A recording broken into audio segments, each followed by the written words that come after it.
আজি মই এটা স্কুলত মেজিক এটা শিকিছিলোঁ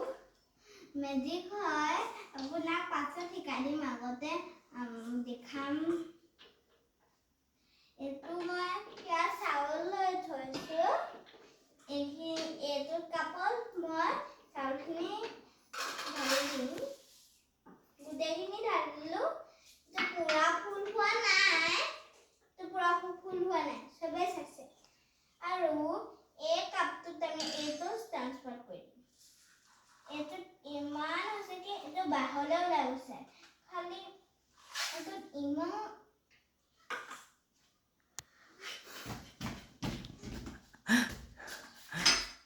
এইটো দেখোন ফুল হৈ গ'ল গুছা সেইটো কথা ফুল গৈটো ফুল হৈ গ'ল ন ফেল হ'ল একো নাই it's okay you tried well ডাঠ কাগজ এখন ল'ব লাগিব অকণমান ডাঙৰ তই কৰি দেচোন যা এইটো বস্তু